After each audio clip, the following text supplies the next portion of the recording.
Good evening, ladies and gentlemen. It's your boy, the Night Owl from the Wrestle Talk podcast, here reporting live from the epicenter of Midwest Wrestling, NWL KC. That's right, the Night Owl already inside the Scottish Rite Temple here, excited, totally elated to see what these guys bring to the table for the very second time here in KC Mo. I do have a very, very special guest today. We have the lead commentator for NWL KC and NWL STL, the one, the only, Scott Bowden. Well, I'm actually pleased to see that you've been working on that introduction after last time, which was totally disastrous. And I'm actually not the lead announcer, I'm the color commentator, just providing a little bit of expertise as I've actually been in the ring, whereas my partner, Ben Miller, has not. And so I give him an education every time we go out there to broadcast. And we're all proud and happy that you would take a second with us here tonight to educate the fans. Real quick here, Scott, this is the second show here in Kansas City. I'm curious, what can people expect when they walk through the doors here at NWL KC? Well, I think with every show, it's just going to get bigger and better. The way we feel, we can never take an off night. Every show has got to be better than the next. We've got to have people walking out of this building saying, we've got to come back in 2 weeks and see what happens next. And we can only do that if we deliver compelling storylines, great athletes, and just thrilling action. No, absolutely, and you guys are definitely delivering that in both locations. Just about a week and a half ago at the Casa Loma Ballroom in St. Louis, Missouri, we had the first ever NWL STL show. I'm curious, how does that first show in St. Louis compare to the first one that we had here in KC? They were both fantastic, but I will say the Casa Loma maybe was a little bit more intimate, and we had this really excited walk-up crowd. We had a walk-up, I think, of like maybe 250 people who just packed the place. They had a couple of different bar areas set up there, and it felt like like a rowdy party atmosphere. And the wrestlers, I think, fed off that energy. And I think it might have been a better show, but I thought they were both tremendous. I mean, we kicked off the I-70 series of wrestling. It's now tied 1-1. Who knows when these teams are going to meet again? So, you know, there's a lot of civic pride, a lot of bragging rights on the line. And tonight we kick off the tournament for the KC Championship, the first ever Kansas City heavyweight champion. The tournament will be starting tonight. It will indeed, and one of the things that we got an opportunity to see out in St. Louis that we did not see here in Kansas City was the St. Louis Heavyweight Championship. Now, you're a guy behind the scenes, you're a guy that gets an opportunity to speak to Major Bazin on a regular basis. Do you know, or could you let the fans know if that's something that we'll get an opportunity to see here tonight?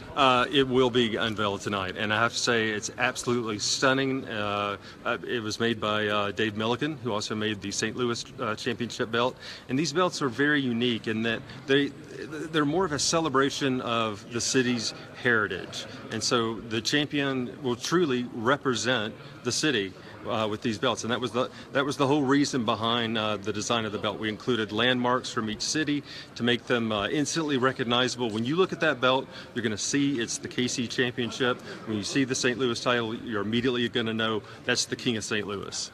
And eventually those two guys are going to meet, and we're going to determine the league champion. Well, yeah, determining a league champion is definitely going to be something that both Kansas City and St. Louis can sink their teeth into. Now, as we all know, a lot of the wrestlers that are participating in both of these promotions are pretty well known here throughout the Midwest. I'd have to say, you being the color commentator, you get to see these guys in the ring every time that they step in it. Would you say that at this point there are any potential favorites for both the St. Louis Championship and the Kansas City Championship? Well, I have to say that both sides, the rosters are very evenly matched for different reasons, but I have to say the breakout star in St. Louis, without a doubt, was a guy named Maverick. Practically an unknown, used to wrestle as Moonshine Mantell from Austin, Texas, just exploded onto the Casa Loma. The fans immediately got behind this guy. He got in Dak Draper's face, ran Dak Draper right out of the building, and really led the way for STL to grab that victory. I would say he's a dead-on favorite right now to take the STL title. Todd Letterman, I mean, you know, the five-star phenom from day one. He's been talking about winning that championship. You'd have to put him in there too. On the Monarch, Jeremy Wyatt here in Kansas City. I mean, this guy has ruled the wrestling scene. He's been the belt collector for the last 5 years. So of course, I mean, I think he's got to be considered the number one guy. Well, yeah, and it's hard to argue. I mean, just when you harken back to the Metro Pro days, the Monarch, Jeremy Wyatt, has always been somebody that's at the top or near the top of the ladder. And now that he's teamed up with Michael Strider, I'm curious to know. We saw that transition happen in the very last Metro Pro show. Can you maybe speak to his transition now to becoming the Monarch versus being a fan favorite just a couple of months ago? Well, I don't think that he was satisfied with the recognition that he was getting, and he was going to retire. He was going to step back from the sport, and then he reached a deal. He made a deal with the devil himself, Michael Strider. Indeed. But who knows Jeremy Wyatt better than Michael Strider? And together, I think they could be unstoppable.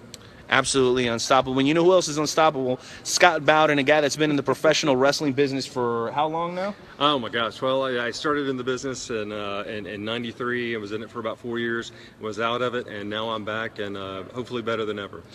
No doubt. And for people who hadn't had an opportunity to tune into you yet, how would you describe your style? Is there anybody from maybe the wrestling past, a Gordon Soley, a Bobby Eaton, that you would say that maybe you pattern your style after?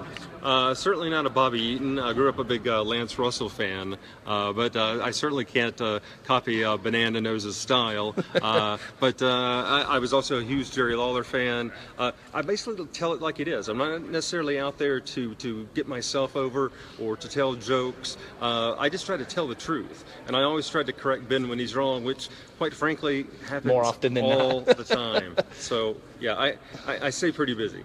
No, and I'm curious to know, because this is something that's been a topic of conversation amongst our listeners on the Wrestle Talk podcast, the price of getting into the Scottish Rite Temple for a show. Right. Can you maybe shed a little bit of light on that? Because I know you're a guy that's been to many, many different promotions and see what they charge. I mean, are people getting their money's worth here, whether they buy a $20 seat up in the balcony or if they go with the full-fledged $40 ringside ticket? Well, if you look around here at the Scottish Rite Temple, first of all, there is not a bad seat in the house. I mean, yeah, it would be great to sit ringside, but we realize not everybody can spend $40.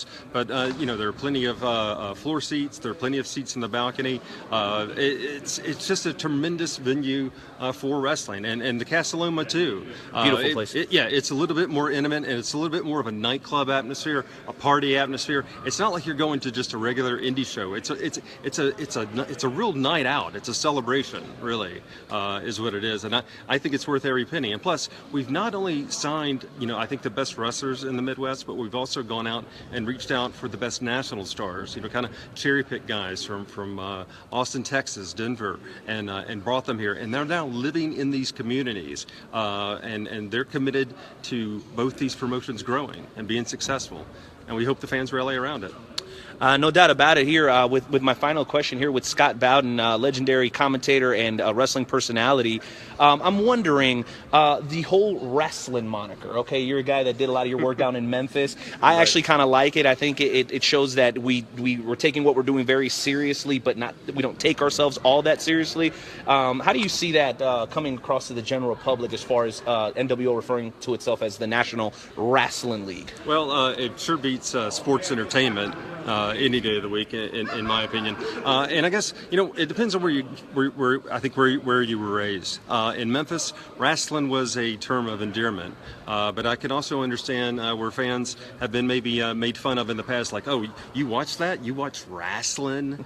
And I get the viewpoint, but what you also have to understand is that eventually the National Wrestling League will be phased out in favor of simply NWL. I mean, if you stop and think about it, you rarely hear the words National Football League or National Basketball Association. NBA, but in the beginning, we wanted to kind of embrace that old school feel because we were bringing back these old school, over-the-top characters with an emphasis on championships and personal issues, and we thought, let's just go with wrestling and be different and stand out a little bit and at least get people talking. Some people hate it, some people love it, but everyone has taken notice of it. So it really did the trick. No doubt about it. All right, well, Wrestle Talk family, it's been your boy, the Night Owl, here, spending a few minutes right before the show with the one and only Scott Bowden, a guy that probably has forgotten more wrestling than most of us even know. So it's truly been an honor and a pleasure, sir. I want to give everybody a chance to look around, but I want to thank you for taking a few minutes to join me today. Pleasure being here. And honor is all mine, man. Thank you. Thank you. All right, see you, Scott. Good? All right, sweet. Does not say that. So nobody gives me grief later.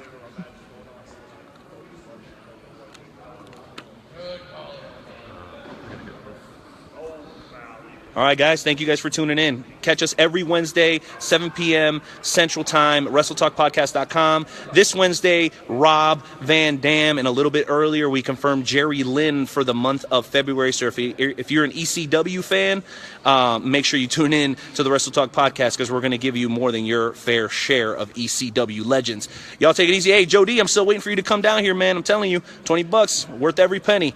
Catch you guys down here, and if you're looking for me, I'll be ringside. Adios.